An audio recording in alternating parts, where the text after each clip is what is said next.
လက်တလောပြစ္ဆုတ်ပံကန်တွေဟာအနာဂတ်မှာဖြစ်လာမယ့်မျိုးစေ့တွေဖြစ်တယ်။အဲ့တော့ဒီတင်လုံးမဲ့ဆုံးဖြတ်ချက်တစ်ခုကြောင့်အနာဂတ်မှာပြောင်းလဲသွားနိုင်တဲ့တင်ဘဝရဲ့အချိုးအဝတ်အခြေအနေကို Tyrannomate ဖတ်ပြီးမှဖြစ်ပါတယ်။အဲ့တော့ဒီနမိတ်ထဲမှာကဖြစ်နေတာတွေလည်းကြုံနိုင်တယ်လို့မဖြစ်သေးတာတွေလည်းပါတတ်တယ်။အဲ့တော့မဖြစ်သေးတဲ့အရာမျိုးတွေပါမယ်ဆိုရင်လည်းဘယ်လိုကောင်းအောင်ဖြစ်မလဲဆိုတာကိုစဉ်းစားဖို့လိုပါမယ်နော်။အဲ့တော့ကျွန်တော်ရှိမှာဖိုင်၃ပိုင်းခွဲထားပေးရတယ်။ဒါဖိုင်1အတွက် Green Adventure Crystal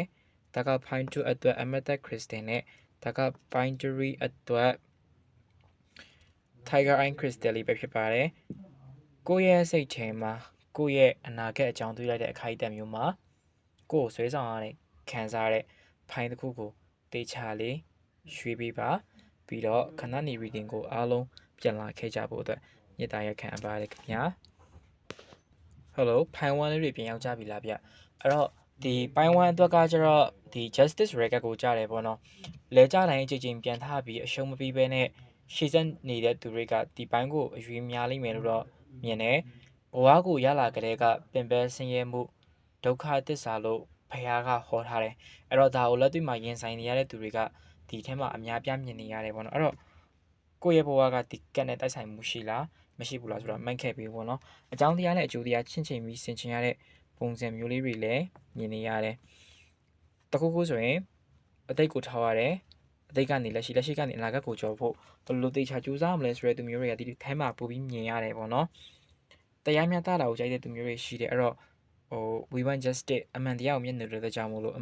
လူမုံများတဲ့သူမျိုးတွေကပိုင်းထဲမှာပို့ပြီးပါလိမ့်မယ်အဲ့တော့ဟုတ်လားမဟုတ်ဘူးလားဆိုတာမှန်းခဲ့ပြီးဖို့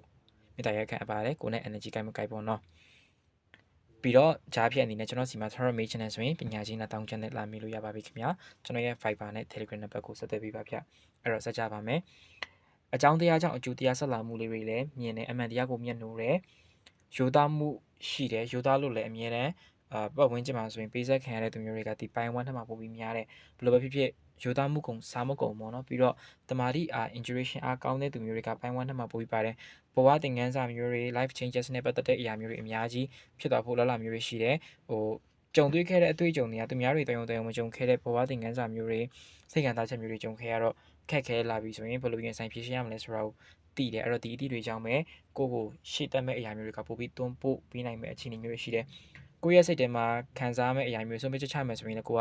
မပိုင်ချင်အောင်မရိုက်ဘူးဆိုတဲ့သူမျိုးဖြစ်တဲ့အတွက်ကြောင့်မို့လို့အဆင်ပြေသွားလိမ့်မယ်တခုခုဆိုရင်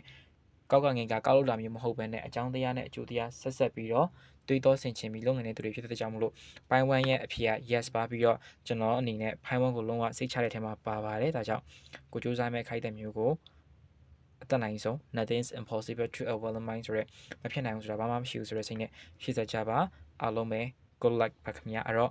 ့ဒီ reading ကိုဆုံးဖြတ်ကြည့်ဖြစ်တယ်ဆိုရင်ကိုနဲ့ energy ကြိုက်လားမကြိုက်ဘူးလားဆိုတာကိုမှန်းခဲ့ပြီးဖို့မြေတားရခံအပ်ပါတယ်ခင်ဗျာဆိုတော့ see you next video ပါဗျာတောက်ပါတယ်ဆိုတဲ့သူတွေကဒီလိုပဲအချိန်ချင်းပြန်ထလာခဲ့ကြတာမလားပေါ့နော်အမေခွန်ကိုဒီရဲ့ဘိုင်းထဲမှာရွေးပေးရမယ့်သူတွေနဲ့ဒီဘိုင်းကိုရွေးတဲ့သူတွေကိုပို့ပြီးတော့ပြောရလိမ့်မယ်ခဏလဲကြတဲ့ချင်းပြန်ထားတယ်ဆွန့်လွတ်မှုလုပ်လိုက်ဆွန့်လွတ်ပြီးအဆုံးသတ်လာဆိုမဟုတ်ဘူးနောက်ထပ်အခြေအနေတစ်ခုကိုစားကြတယ်အဲ့တော့မနေ့ပြန်ဆိုတာရှိတဲ့ရွေးဒီနေ့ကတာထွက်မှတ်ပါလောကမှာအတိမပေါက်တဲ့သူမျိုးပဲရှိတယ်ခီးမပေါက်တဲ့လမ်းမရှိဘူးဆိုပြီးတော့ဒီရဲ့စကလုံးကိုလက်ခံကျင့်သုံးတဲ့သူမျိုးတွေနဲ့ဆွန့်လွတ်မှုတစ်ခုလုပ်ပြီးအခြေအနေတစ်ခုစတင်မဲ့သူမျိုးတွေကဒီပိုင်းထုထဲမှာပို့ပြီးတော့တွေ့နေရတယ်ဗျအဲ့တော့တခုခုကိုဆွန့်လွတ်ဖို့ရှိနေလားတခုခုကိုစတင်ဖို့ရှိနေလားအခြေစီပွားရေးလူမှုရေးငွေကြီးစသဖြင့်ဒီလိုအကန့်မျိုးနဲ့ပတ်သက်ပြီးတော့ဒီပိုင်းနဲ့ energy ကြိုက်လားမကြိုက်ဘူးလားဆိုတာကို comment မှာမှန်းခဲ့ပေးပါကိုနဲ့ energy ကြိုက်မကြိုက်ကျွန်တော်နဲ့ energy ကြိုက်မကြိုက်သိရအောင်လို့ပေါ့နော် okay ဆိုတော့ reading လေးကိုဆက်ကြမယ်ပေါ့ပါနဲ့ fresh ဖြစ်တဲ့အပူဆိုရင်ခေါင်းထဲမှာတိတ်ပြီးမထားဘူးဘဝအကြီးကိုပေါ့ပါတွေးရမျိုးမဟုတ်ဘဲနဲ့အေးချမ်းမှုကိုရှာတယ်တကဘာလုံးမအေးချမ်းနေရင်တော့မှမြေတားထားနေတယ်လို့ဆိုတာအေးချမ်းတယ်အဲ့တော့မြေတားထားတတ်တဲ့အထက်မှာဒီပိုင်းထဲကသူတွေပို့ပြီးပါတယ်ဒါပေမဲ့လူတွေရဲ့အမြင်မှာကိုကလူဝါစာကြီးဖြစ်နေတတ်တယ်ရိုက်ပေါက်ကြီးပုံစံမျိုးပေါ့နော်ကိုကလည်းကိုနေတော့မှပဲချိန်မုံခံရတာမျိုးတွေများတယ်ကိုဟာဘာလို့မုံတာလဲကိုဟာလည်းကိုနေလို့မုံတာဆိုတဲ့ vibe မျိုးတွေများနေအဲ့တော့လူကွာစာလေးတွေပါကျွန်တော်လည်းတူပါတယ်လူမုံခံရတာများတဲ့သူတွေကဒီပိုင်းထဲမှာပါပါတယ်ဒါကြောင့်ဂုဏ်ယူလိုက်ပါစတာပါဗျပြီးတော့တခြားဖြတ်အနေနဲ့ကျွန်တော်စီမှာ Terra Mission နဲ့ဆိုရင်ပညာရှိ2000ကျပ်နဲ့လာမေးလို့ရပါပြီခင်ဗျာဆိုတော့ energy ကြိုက်လို့ mission နဲ့ဆိုရင်လာခဲ့ဖို့ဖိတ်ခေါ်ပါတယ်ဒီပိုင်းကနေပြီးတော့ အနာဂတ်မှာဖြစ်လာမဲ့ကံမျိုးမသွားခင်လက်တလောပြစ်စုံပန်ဆိုတာအနာဂတ် music အဲ့တော့ဒီလုံးနေတဲ့အရာမျိုးတွေကြားထဲမှာဆွန့်လွတ်ရမယ့်အရာမျိုးရှိနေတယ်မဆွန့်လွတ်နိုင်တဲ့တွေကိုပူလောင်ရမယ်ပေါ့နော်အဲ့တော့ပြောချင်တာဘယ်အကက်မှာပဲဖြစ်ဖြစ်အသက်အောင့်နိုင်တဲ့လောက်ပဲရေထဲမှာနေပါကိုတီးခံနိုင်တဲ့အတိုင်းအတာမျိုးထက်ပိုလွန်ပြီးတော့ဘယ်ရမှာမှသူ့ဖို့ငါ့ဖို့ဆိုတဲ့စိတ်မျိုးမထည့်ပါနဲ့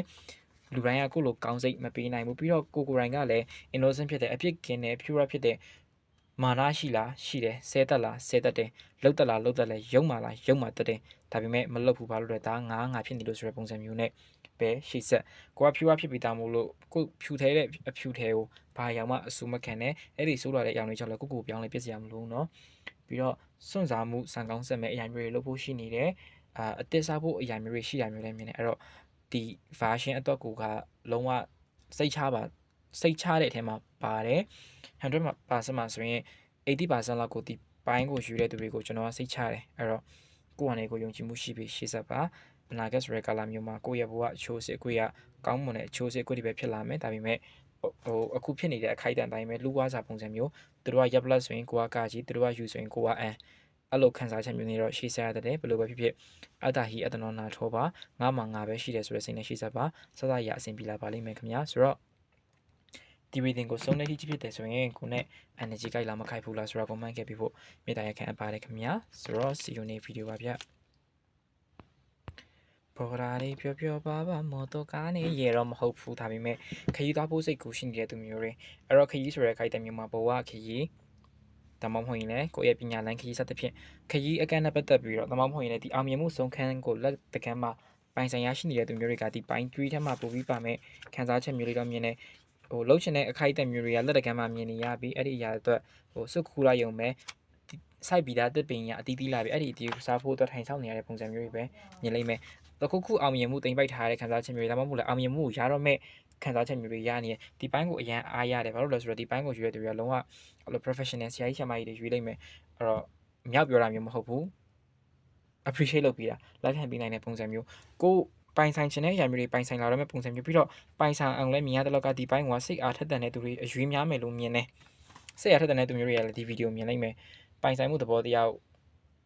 ငါလိုချင်တာငါရအောင်ယူမယ်ဆိုတဲ့စိတ်နဲ့ကြိုးစားမယ်မဆုံးမနစ်ကြိုးစားမယ်သူမျိုးတွေဟုတ်လားမဟုတ်ဘူးလားမှန်းခဲ့ပြီးအောင် energy ကိုင်းမကိုက်သိရအောင်လို့ပေါ့နော်ပြီးတော့ကျွန်တော်စီမှာ Terra Mission နဲ့ဆိုရင်ပညာရှိ2000ကျပ်နဲ့ Viber Telegram နံပါတ်ကိုဆက်သွယ်ပြီးတော့လာမေးမြန်းလို့ရပါပြီခင်ဗျာဆိုတော့ဆက်ကြမယ်ဒီဗီဒီယိုမှာမြင်ရတဲ့လောက်ကကျတော့အတိုက်ခိုင်များတယ်ပြီးတော့အပင်မြင့်လေတိုက်လေဆိုတဲ့သူမျိုးတွေကဒီပိုင်းထဲမှာပို့ပြီးပါတယ်စိတ်နှခွဖြစ်တယ်တခုခုဆိုရင်အများတန်းလို့အလုံးတစ်ခုတစ်ပြိုင်တည်းဖက်လုတ်ခံရတဲ့သူမျိုးတွေများတယ်ပြစ္ဆုတ်ပံကာလလက်တလောကာလကနေပြီးအနာဂတ်ရဲ့အချိုးအစစ်အကွေ့မှာလုံးဝကျွန်တော်ခုနပြောတဲ့လက်တလောမှာအပင်ဆိုင်ပြီးွားပြီးအတီးတီးနေပြီးအဲ့ဒီအတီးကိုထိုင်စားဖို့စောင့်နေတဲ့သူမျိုးတွေကဒီပိုင်းအဲ့တော့ကိုအတွက်ကကောင်းလားဆိုတော့တခြားအရင်အရှိပိုင်းတွေကလည်းကောင်းနေဒါပေမဲ့ဒီပိုင်းကျွေးရပို့ပြီးကောင်းနေဘာပဲဖြစ်လာမစုံမနစ်ကြိုးစားဆက်ပြီးရှိဆက်သွားအတိုင်းခံများရင်တော့အောင်မြင်လိမ့်မယ်ဒါပေမဲ့အခြေရေးကန်နဲ့ကြည့်မယ်ဆိုရင်တော့ဒီပိုင်းကဇဝေဇဝါလေးတွေဖြစ်တတ်တယ်နော်bisexual မျိုးတွေ LGBT တွေကစိတ်နှခွဖြစ်တာမျိုးတွေတော့ကြုံရတတ်တယ်ကိစ္စတော်တော်များများမှာတော့အဆင်ပြေလိမ့်မယ်နောက်ထပ်နှစ်တက်မှာစိတ်သက်လူသက်ကိုတက်နဲ့အပြောင်းလဲဖြစ်သွားမယ်ကိုယ့်အတွက်ကောင်းမွန်ခြင်းဆိုရဲကောင်းခြင်းတရားတွေပဲကိုယ်စီရောက်လာပါလိမ့်မယ်အဲ့တော့just believe in yourself keep on going on your way ပါ nothing's impossible to a one mind ဆိုရဲမဖြစ်နိုင်ဘူးဆိုတာငါ့ဘက်ဘာမှမရှိဘူးဆိုရဲစိတ်တွေပိုင်ဆိုင်ထားပြီးသားဖြစ်တဲ့ကြောင့်မို့လို့ကျွန်တော်ယုံပါတယ်ဒီပိုင်းကိုအောင်မြင်ပါပါဒါမှအောင်မြင်လားမအောင်မြင်လားသိချင်းအချိန်3လ4လပြပြီးဒီဗီဒီယိုကိုပြန်လာပြီးမှန်ပါကျွန်တော်ယုံကြည်ပါတယ်အဲ့တော့အားလုံးပဲကိုနဲ့ energy ကိုင်းမကိုက်မှန်းခဲ့ပြီးဖို့မြေတားရခံအပ်ပါတယ်ပြီးတော့နောက်ထပ်ဗီဒီယိုတွေအတွက်ကိုလည်း like subscribe follow လုပ်ခဲ့ပြီးဖို့မြေတားရခံအပ်ပါတယ်ခင်ဗျာဆိုတော့ see you next video ပါဗျ